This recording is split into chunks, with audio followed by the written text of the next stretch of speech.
Go ahead with the first question. Once Coach gets her flowers sitting down there. Who wants to start? How are you able to hold Troy, the nation's #1 scoring team, to 43 points? I think the biggest thing was the challenge for us. I think our players were excited to see where they were at defensively. Obviously, any team that's scoring more points, no matter who they play or where they're from, they're scoring more points than UConn right now. So they're doing something right, and they play very, very hard. They're very well coached. So we really took it as a challenge to see if we could hold them under, I think it was 50 points, and we were able to do that. So we really, I thought we're excited actually to play a team so good offensively. Krista Reed had a career-high 19 points tonight. But other than points, what does she bring to the court? Well, tonight she brought rebounding, defense. She's never charged before in her life. She's never rebounded so much, but she just started off real aggressive, and that's been the big thing with Krista. She's extremely talented. She suffered a season-ending injury in January last year, so she doesn't really have a lot of experience.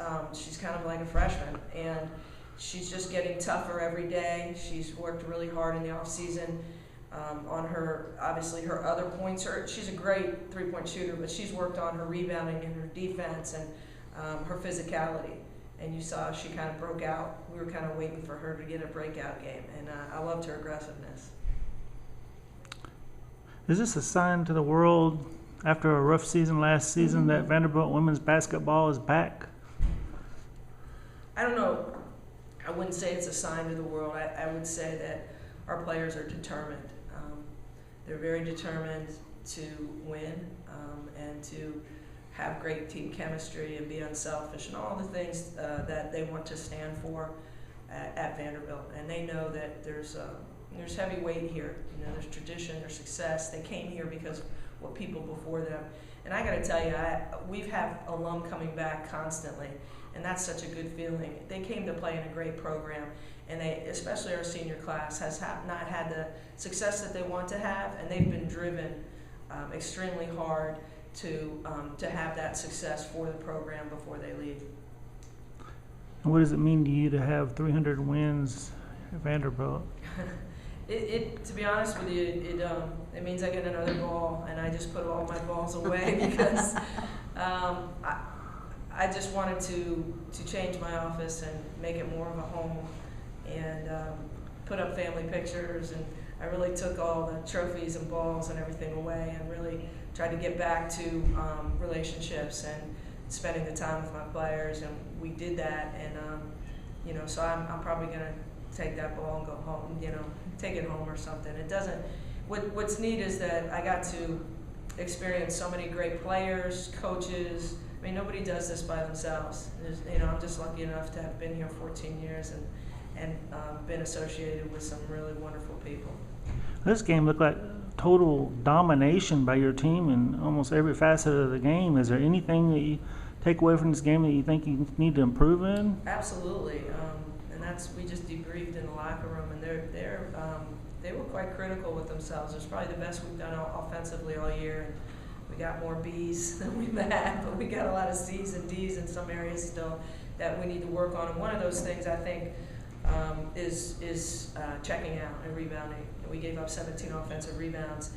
Now, they did take 64 shots. They take a lot of shots, and a lot of shots from deep. So, and then when they were missing shots, it really made them take a lot of quick shots. But at the same time, that's something that as we get into conference play and we play bigger, stronger teams, we're going to really have to buckle down on the boards. We're going to have to rebound better. You guys held their top scorer to just 2 points. That has been kind of an Achilles heel to this point. We've always let the leading scorer continue to be their leading scorer, and that's where I thought we were a lot smarter tonight. We had the effort, and we've been playing together. We haven't played that smart defensively, and that's what I'm excited about, is how much smarter we're getting and can still get and improve at.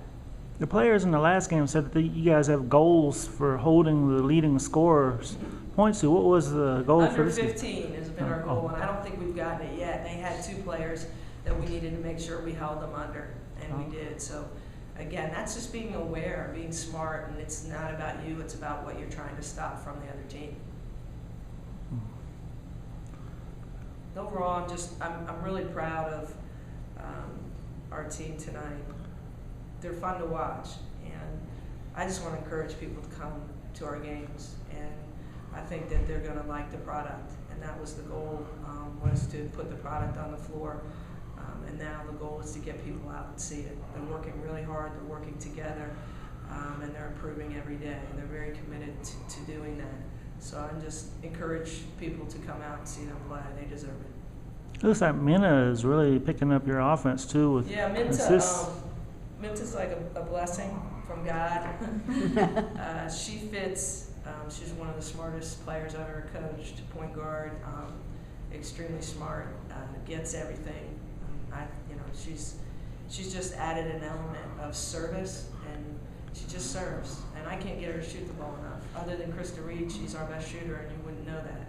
But when it comes down to it in close games, when we need to score, she scores. So we didn't need it tonight, so she didn't. She is a we person and phenomenal person to just coach and have a part of this program. Anything else for Coach? All right, thank y'all very much. Thank you. Hey, congratulations, Coach. Appreciate your time.